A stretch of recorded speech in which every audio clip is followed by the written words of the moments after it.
Hi friends, నా ఛానల్ని first time చూస్తున్నట్లయితే నా ఛానల్ని సబ్స్క్రైబ్ చేసుకోండి. ఈ వీడియోని లైక్ చేయండి. ఈ వీడియోలో నేను మీకు బీఎస్సీ నర్సింగ్ సెకండ్ ఇయర్ స్టూడెంట్స్కి కొన్ని టిప్స్ చెప్దాం అనుకుంటున్నాను ఫ్రెండ్స్.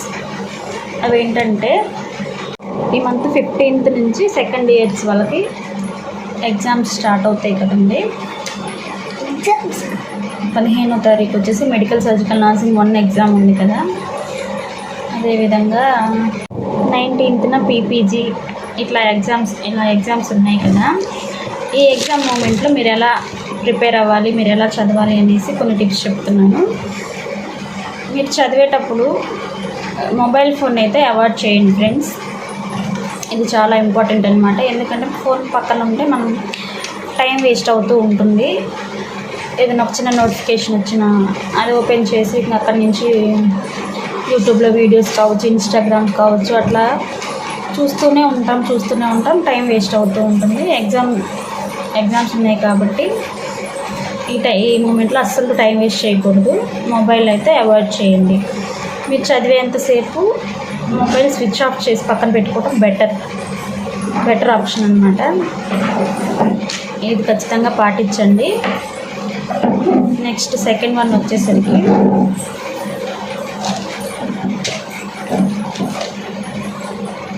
సెకండ్ టిప్ వచ్చేసరికి, మీరు చదువుతున్నప్పుడు టఫ్ సబ్జెక్ట్ ఏదైతే ఉంటుందో లేదా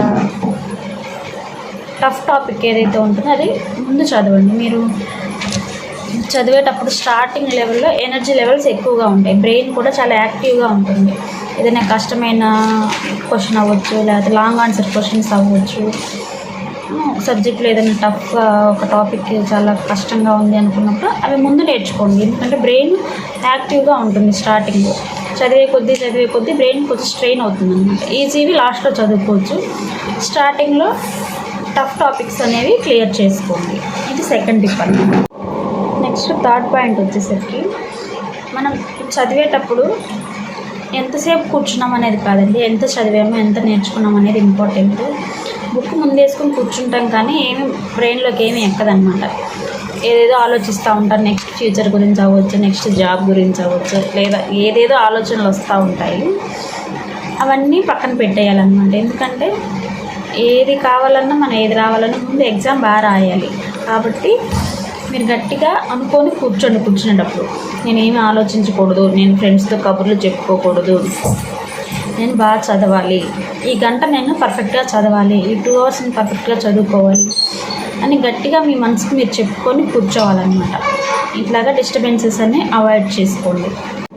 టైం చాలా ఇంపార్టెంట్ అండి. టైం అస్సలు వేస్ట్ చేసుకోవద్దు. ఏదైనా సంపాదించవచ్చు కానీ గడిచిపోయిన టైంని మాత్రం మనం తిరిగి తీసుకురాలేం ఎప్పటికైనా.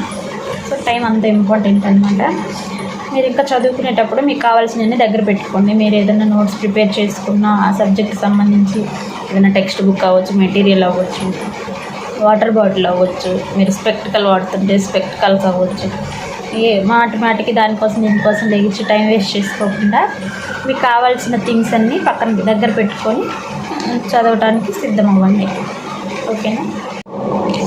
అదేవిధంగా మీకు ఎగ్జామ్కి మధ్యలో కొన్ని గ్యాప్స్, హాలిడేస్ వస్తుంటాయి ఫ్రెండ్స్, 3 to 4 days. మీరు ఆ టైం కూడా వేస్ట్ చేసుకోకుండా బాగా యూజ్ చేసుకొని బాగా చదవాలి. మీకు March 15th medical surgical nursing 1 exam ఉంటుంది కదా ఫ్రెండ్స్. మీరేం చేయాలంటే ఒక 3 days ముందు నుంచే ఈ సబ్జెక్ట్స్ చదవడం స్టార్ట్ చేయండి. ఫర్ ఎగ్జాంపుల్ 12వ తారీఖు, 13, 14 ఈ 3 days చదువుతారా, మీ వీలుని బట్టి అనమాట. మీరు ఈ సబ్జెక్ట్లో వీక్గా ఉన్నారా, ఇంకొకటి 1 day ఎక్స్ట్రా పెట్టుకుంటుంటే 11th నుంచి స్టార్ట్ చేసుకోండి. రివిజన్ అనమాట. అట్లా ఒక 4 days అన్నా చదివితే మీరు కొంచెం మెడిసర్చ్ కొంచెం టఫ్గానే ఉంటుంది కాబట్టి 4 days అన్నా చదవండి. 15th మీరు మెడిసర్చ్ రాస్తారు. ఎగ్జామ్ రాసిన తర్వాత 15th ఎగ్జామ్ రాసి వచ్చిన తర్వాత ఇంకా రాసిన ఎగ్జామ్ గురించి అయితే మీరు టైం వేస్ట్ చేయొద్దు. అలా రాయలేదు, ఇది రాయలేదు అని మీరు బాధపడవద్దు. జరిగిపోయిన ఎగ్జామ్ గురించి మీరు ఫీల్ అవ్వకుండా నెక్స్ట్ ఎగ్జామ్కి ప్రిపేర్ అవ్వాలి. వచ్చిన దగ్గర నుంచి నెక్స్ట్ పీపీసీ ఎగ్జామ్ ఉంటుంది కదా. ఎగ్జామ్ అయిపోయిన తర్వాత ఒక 1-2 hours రెస్ట్ తీసుకొని మళ్ళీ నెక్స్ట్ ఎగ్జామ్కి చదవడం స్టార్ట్ చేయాలి. అంతేగాని ఆ ఎగ్జామ్ జరిగిపోయిన ఎగ్జామ్ గురించే బాధపడితే టైం వేస్ట్ అవుతుంది ఫ్రెండ్స్. సో అందుకని ఇదొకటి గుర్తుపెట్టుకోండి. ఇంకా 15th మీరు మెడ్ సర్జ్ రాసిన తర్వాత 15th నైట్ కూడా పీపీజీ చదవండి. తర్వాత 16th, 17th, 18th 3 days బాగా ఫార్మకాలజీ, పెథాలజీ, జెనెటిక్స్ బాగా ప్రిపేర్ అవ్వండి. నెక్స్ట్ 19th పీపీజీ ఎగ్జామ్ రాస్తారు. ఇట్లా నెక్స్ట్ 21st కూడా నెక్స్ట్ ఎగ్జామ్ కమ్యూనిటీ ఎగ్జామ్కి చదవండి. ఇట్లా అయిపోయిన తర్వాత ఆ డే నుంచే స్టార్ట్ చేయండి నెక్స్ట్ ఎగ్జామ్కి చదవడం. ఓకేనా? ఎగ్జామ్ ప్రజెంటేషన్ గురించి వస్తే ఎగ్జామ్కి ఒక 15 minutes ముందే ఎగ్జామ్ హాల్కి వెళ్ళడానికి ట్రై చేయండి. ఓకేనా? ఎగ్జామ్ హాల్లోకి వెళ్ళిన తర్వాత మీరు టెన్షన్ పడకుండా క్వశ్చన్ పేపర్ని ఒక 2 minutes అలా చూడండి. ఫస్ట్ చూడగానే అన్ని క్వశ్చన్స్ రానట్లుగానే మనకు అనిపిస్తూ ఉంటాయి. ఒక 2 minutes అన్న ఆ క్వశ్చన్ పేపర్ మొత్తం చదవండి. చదివిన తర్వాత మీరు అక్కడ సైన్ చేయాల్సి ఉంటుంది కదా, సిగ్నేచర్స్ చేసేయండి. మీరు చేయాల్సిన సిగ్నేచర్ చేయండి. మీకు బుక్లెట్ ఇస్తారు కదా, జాగ్రత్తగా మార్జిన్స్ వేసుకొని క్వశ్చన్ నెంబర్స్, సెక్షన్ నెంబర్స్ అన్నీ మార్జిన్కి లెఫ్ట్ సైడ్ కరెక్ట్గా వేయండి. ఒక్కొక్కసారి క్వశ్చన్లో ఏబిసి అని కూడా అడుగుతారు కదా, ఆ ఏబిసి అని కూడా మార్జిన్కి ఇటు లెఫ్ట్ సైడ్ వేయండి. ఇటు క్వశ్చన్ రాసే సైడ్ వేయొద్దు. ఓకేనా? అదేవిధంగా ఏఎన్ఎస్ ఆన్సర్ అని పెట్టేసి ఆన్సర్ రాయండి. సైడ్ హెడ్డింగ్స్ నీట్గా పెట్టి మంచి హ్యాండ్ రైటింగ్తో రాయండి. సైడ్ హెడ్డింగ్స్ వచ్చేసి బ్లాక్ కలర్తో రాసేయండి, ఆరెంజ్ కలర్తో అండర్లైన్ చేయండి, బ్లూ పెన్తో నార్మల్ మ్యాటర్ రాయండి. ఇంపార్టెంట్ పాయింట్స్ ఉంటే అండర్లైన్ చేయండి. అవి కరెక్ట్గా తెలిస్తేనే అండర్లైన్ చేయండి. 5 marks క్వశ్చన్స్ అయితే పాయింట్ వైజ్గా రాయండి, నీట్గా రాయండి. హ్యాండ్ రైటింగ్ నీట్గా ఉండేటట్లు చూసుకోండి. క్వశ్చన్కి కొంచెం గ్యాప్ ఇచ్చి రాయండి. ఒక 1 or 2 lines బుక్లెట్ ఇస్తారు కదా మీకు, ఒక 1 or 2 lines వదిలేసి క్వశ్చన్కి గ్యాప్ ఇచ్చి రాయండి. క్వశ్చన్ పేపర్ కొట్టువేతలు లేకుండా చూసుకోండి ఫ్రెండ్స్. ఏదైనా మిస్టేక్ అయినా జస్ట్ ఒక లైన్ ఒక అట్లా స్ట్రోక్ ఇవ్వండి, కానీ దాన్ని గజిబిజిగా కొట్టువేయటం అట్లా చేయొద్దు. క్వశ్చన్ పేపర్ నీట్గా ఉండాలన్నమాట. ఓకేనా? హ్యాండ్ రైటింగ్ కూడా చాలా నీట్గా మెయింటైన్ చేయండి. ఓకేనా? మనం 365 days చదివిందంతా కూడా 3 hours ఎగ్జామ్ ప్రజెంట్ చేయాల్సి ఉంటుంది కాబట్టి టైం మేనేజ్మెంట్ కూడా చాలా ఇంపార్టెంట్ అన్నమాట. టైం చాలా ఇంపార్టెంట్. సో బాగా ఫస్ట్ వచ్చిన క్వశ్చన్తో స్టార్ట్ చేయండి, రానివి లాస్ట్లో రాయండి. స్టార్టింగ్ మాత్రం వచ్చిన క్వశ్చన్తో స్టార్ట్ చేయండి. తర్వాత మెడ్ సర్జ్ విషయానికి వస్తే కేర్ ప్లాన్స్ అడగకపోయినా రాయాలంటే అవసరం లేదండి. వాళ్ళ క్వశ్చన్లో అడిగినవి మాత్రమే రాయండి. మార్క్స్ డివైడ్ చేసి ఇస్తారు 15 marks క్వశ్చన్స్. ఎలాగంటే 2 marksకి డెఫినేషను, 5 marksకి వచ్చేసి 5 marksకి మెడికల్ అండ్ నర్సింగ్ మేనేజ్మెంట్ రాయమని, ఒక 4 marksకి వచ్చేసి కాజెస్, రిస్క్ ఫ్యాక్టర్స్, ఇంకో 4 marksకి టైప్స్ అండ్ క్లినికల్ మేనిఫెస్టేషన్స్. ఇట్లా మార్క్స్ డివైడ్ చేసి అడుగుతారు. మీరు దాంట్లో అడిగిన దాన్ని బట్టి ఆ కండిషన్కి రాయాలి. అంతేగాని కేర్ ప్లాన్ అడగకపోయినా రాయడం, అక్కడ అడిగింది రాయకుండా వదిలేయడం అట్లా కాకుండా 2 marksకి డెఫినేషన్ అని ఇస్తాడు, అట్లా 4 marksకి కాజెస్, రిస్క్ ఫ్యాక్టర్స్ అట్లా డివైడ్ చేసి ఇస్తాడనమాట.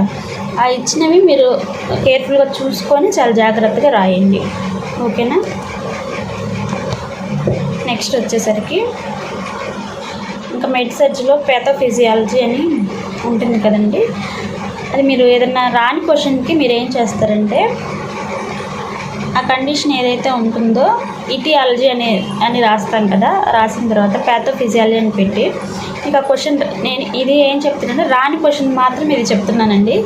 వచ్చిన క్వశ్చన్స్కి అన్నిటికీ ఇలా చేయొద్దు. రాని క్వశ్చన్స్కి ఏం చేస్తారంటే due to etiological factors arrow mark పెట్టేసి organism enter in to the body, next ఇంకో యారో మార్క్ పెట్టి ఇన్ఫెక్షన్ అని రాసి ఇంకా కండిషన్ ఏదైతే అది కింద రాయండి. ఇట్లా రాయడం వల్ల కొన్ని మార్క్స్ పడే ఛాన్స్ ఉంటుంది. రాని క్వశ్చన్ని స్కిప్ చేయకుండా మీరు ఇలా చేయొచ్చు.